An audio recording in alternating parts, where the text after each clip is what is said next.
si accende la lucina rossa. Eccoci qua, cambio di ospite, cambio di tematica. Come sentite stavo briffando, stasera mi sento anglofono. Utilizzo tutti questi termini in inglese e poi ero quello che diceva ma basta sti termini inglesi. Stavo spiegando come funziona alla dottoressa Valentina D'Urso, che è una psicologa, il nostro mondo, come funziona il nostro studio. La ringrazio di essere qui. Grazie a E lei. la tematica, come vi ho già annunciato, è delitti in famiglia. Brutto titolo, purtroppo è un po' così. Nel frattempo, scusate se salto dal sacro al profano, il Belgio ha superato quindi di una lunghezza l'Algeria, quindi sono 2-1, si parla di mondiali. Ricordiamoci sempre però che in Brasile non è tutto oro quello che luccica su questi mondiali. Bene, detto questo, allora, è molto interessante il nostro scambio di opinioni sul fatto che toccavamo prima, insomma, la tematica. Dicevo, caspita, però è veramente assurdo il fatto che uno ti cura e l'altro abusa di te e in più ti riporta sulla tua problematica. E la dottoressa diceva che forse è importante il cambio di mentalità, perché dicevo, ma non è possibile, non è possibile, mi lascia sempre un po' il vuoto salutarvi e dire, vabbè, è così, ciao e non si può fare niente. Questo è un taglio molto interessante, il fatto di cambiare magari la mentalità. Dicevo, perché effettivamente se non c'è domanda, non c'è offerta. No, ancora meglio, diceva la dottoressa. Se tu fai passare il cocainomane e questi che usano le droghe per sfigati e non per il figo di turno, caspita, usi la cocaina, ma allora sei un brillantone, c'hai anche i soldi. No, No, sei uno sfigato. proprio E così. allora, se i giovani iniziano a vederla così, Sì, magari le cose cambiano. certo. Il nordafricano non viene più sfruttato e utilizzato per la vendita di droghe Sì. e le cose Sì, sì. potrebbero cambiare? La catena si inverte. Invece di considerarla qualcosa che migliora, qualcosa che potenzia, un più nella propria vita, si dovrebbe proprio collettivamente, anche in questi casi in cui appunto il cocainomane viene considerato qualcuno che è riuscito ad ottenere una marcia in più. E invece la mentalità comune dovrebbe diffondere, accettare, oltre che aver interiorizzato, l'idea che delle persone che non ce la fanno con le proprie risorse è come qualcuno che ha bisogno delle grucce, che ha bisogno continuamente di essere sostenuto da uno scheletro altrui. E questo potrebbe portare a una vergogna, ad un sentimento di inadeguatezza e quindi alla lotta interna che può essere vittoriosa verso la richiesta di un supporto. Dottoressa, però lì si tratta alla fin fine di carattere. Nella vita o hai carattere o è difficile formarlo. E questa è anche la vostra personale lotta Sì, come psicologi. A sì, volte arrivano da voi ragazzi, uomini, donne, insomma, di sì, varie età ed estrazioni che hanno bisogno proprio alla fin sì. fine di una... Io vorrei dare prego. non tanto una enorme responsabilità ai genitori, alla scuola, all'ambiente, ma qualcosa che effettivamente nasce quando l'individuo è molto piccolo. E questo perché la cosa fondamentale, secondo me, nell'educazione, quando parlo educazione parlo appunto di questo processo collettivo in cui la mentalità diffusa entra nella personalità di un bambino o di una bambina. La cosa più importante è sviluppare il senso del controllo, cioè esercitarsi anche da piccolissimi ad essere i padroni e i signori delle proprie Ma quando azioni. sei piccolissimo, dottoressa, come fai ad autocontrollarti? Lì sono i tuoi genitori, No, i tuoi affetti che certo, ti, sono i genitori, sono ti gli affetti, imbrigliano un po' nei certo, lacci, nelle regole, infatti, no, no, nelle... ma infatti io penso all'educazione qualcosa, anche i bambini piccolissimi adesso escono dalla famiglia, vanno all'asilo nido, hanno delle relazioni con i coetanei. I genitori, quindi il compito degli adulti è quello di valorizzare, quindi non di punire, ma di premiare, di sottolineare quanto è importante, quanto è bello per un bambino. Ecco, prendiamo il caso di un bambino, non proprio di un infante, ma di un bambino che già ha quei giochi di colorare le Sì. forme, eccetera. Ecco, insegnargli a restare dentro i limiti. Ah, ok, Che le se, righe, i ecco, contorni, è ecco, vero, mia le mamma ha righe, sempre voluto questa ecco, cosa, forse per quello che sono proprio molto questo, proprio rigido io questo. poi come... Proprio questo, essere rigidi è una bellissima cosa quando questo invece porta anche alla creatività e alla scioltezza, però sapere che ci sono delle situazioni, dei giochi all'inizio, che poi per un bambino il gioco è il lavoro, in cui si vince quando si è in grado di seguire la linea. E questo seguire la linea poi diventerà essere puntuale, essere preciso, rispondere in maniera diversa ad un adulto, ad un coetaneo, e questo enorme compito che però porta ad un adolescente, con tutte le problematiche dell'adolescente che per fortuna poi passano, ad un giovane adulto, ad un adulto, fino a me, a essere contenta quando sono in grado di seguire le linee di condotta che mi sono prefissate. Dottoressa, io le mostro Mm, un'immagine, la mostro a mm. tutti voi. Questo è un angelo che purtroppo non c'è più. E mi chiedo, i genitori di chi in questo momento è sospettato dell'omicidio, sottolineo sospettato, insomma, eh, non penso sia imputabile a loro il fatto di non avergli insegnato a rimanere dentro le righe o altre cose. Qui si parla di altri tipi di problemi. Ne mostro un'altra di fotografia purtroppo molto cruda, ed è questa di una coppia che fino a poco tempo fa era appunto una coppia, una famiglia. Poi non lo so, non sono un medico, un amore, non lo so, extraconiugale, una gabbia che è diventata sempre più stretta mentalmente, ha portato a quello che sappiamo, allo sterminio di di un intero nucleo familiare per trovare una facile, tra virgolette, scorciatoia e scappatoia. Qui si tratta di non aver superato il margine, il bordo, colorando da piccoli, di non aver saputo autocontrollarsi fin da piccoli e la famiglia non è stata presente, o qui sono malattie o raptus, non lo so, seriali o di follia. Mi aiuti lei coi termini? Sì, dunque, prendendo il caso di questo uomo che ha ucciso la moglie e i bambini, lui stesso ha detto una frase significativa, che secondo me è piena di verità. Mi sentivo in una gabbia. Esatto. Una gabbia è qualcosa che è fatto di ferro. Il ferro è una cosa. Le posso chiedere la gentilezza di Sì, alzare un po' alzare la la voce? voce. Sì, perché Sì, dalla regia mi dicono che è un po' a sì, livello sì, sì, basso. sì, sì, sì, Le chiedo insomma io questa ho sciocchezza. una voce un po' sottile. Ma io so che è una tecnica, così ti ascoltano di più Ha ragione. rispetto al sottoscritto che invece... "Ah!" No, ha ragione. La cosa che secondo me che è critica, anche questo si sviluppa nell'infanzia, nella prima adolescenza, è quello del distinguere nettamente le persone dalle cose, cioè attribuire alle persone uno status, una esistenza autonoma, indipendente, preziosa, unica.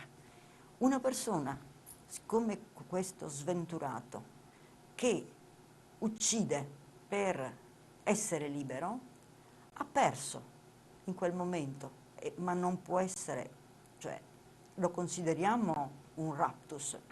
Raptus è una parola che significa qualche cosa di incontrollato Mhm. e temporaneo, ma evidentemente esisteva nella mente di questo sventurato una scarsa distinzione fra la differenza fra le parole, le persone e le cose. Ha trattato sua moglie e i suoi figli come delle cose che lo trattenevano, delle cose che limitavano la sua libertà.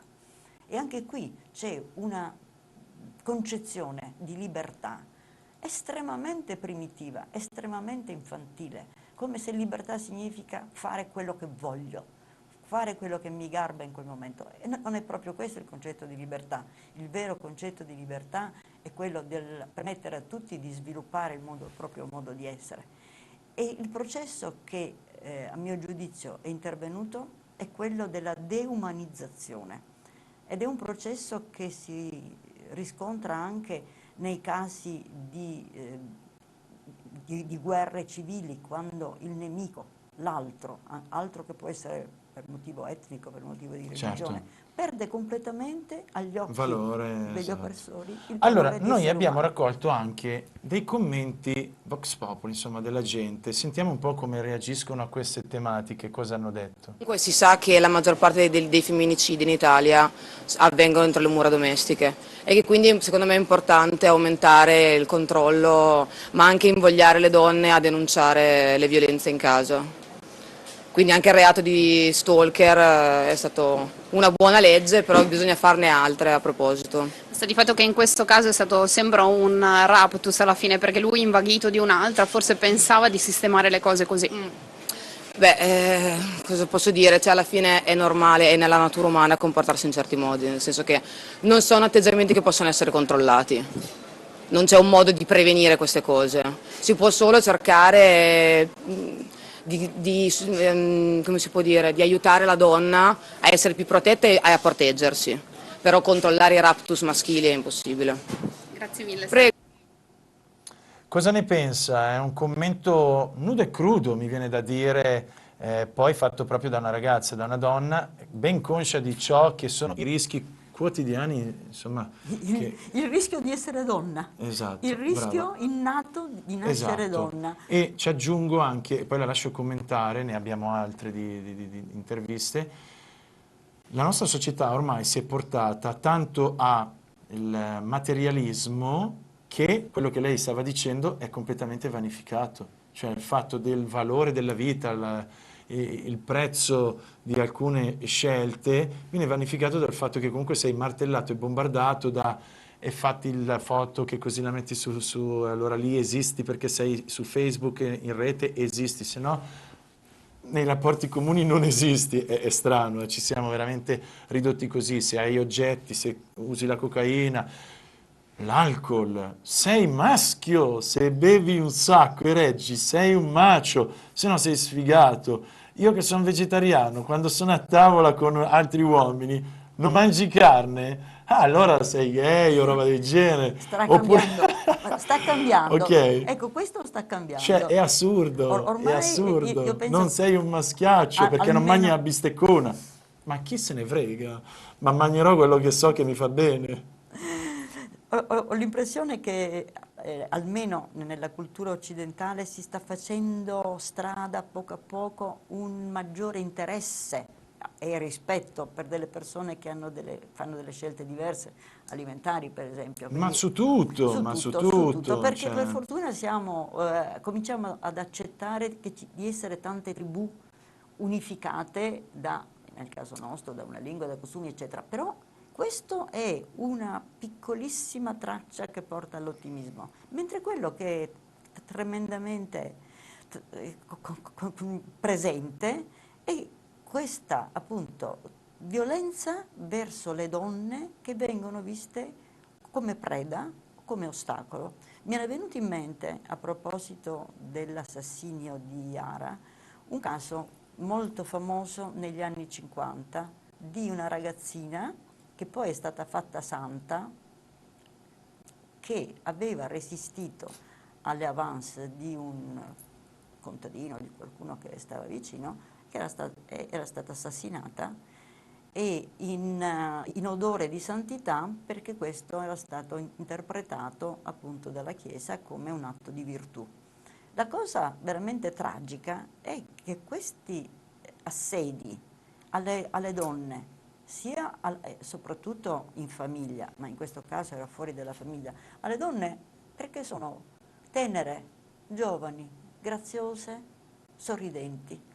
E il tragico fraintendimento di un uomo che si trasforma in un predatore è quello appunto di considerarli come dei graziosi piccoli animali. Quindi anche qui un processo di deumanizzazione, in genere complicato dal fatto che questa ragazza, questa donna, e penso anche ai delitti in famiglia, quando una moglie si avvicina al marito, anche se questo è violento, cerca di perdonarlo, magari si dimostra consenziente a degli incontri, consenziente a dei rapporti, e questo invece di bloccare l'aggressività, dà all'uomo Ancora più consapevolezza, più forte. consapevolezza di essere più potere. forte. Senta, però, scusate se a volte dico delle stupidate incredibili, sono fatto così. Con tutta la fantasia, e non mi voglio alzare, insomma, no? a quello che è superiore, però con tutta la fantasia, dottoressa, se fosse confermato, se è confermato, insomma, chi è l'assassino di questa ragazzina, così come tutti gli altri, io mi chiedo, ma con tutta la fantasia stavo dicendo, ma che preda può essere un angioletto così? Che fantasie può accendere una creatura in erba? Non è una donna che allora dici, ma hai provocato, eri sensuale, sei sexy, guarda come ti vesti. Qui è una bambina. Come ti può venire anche Sì, solo sì, ma d'altra il parte desiderio? noi conosciamo quanto è numeroso il gruppo dei pedofili.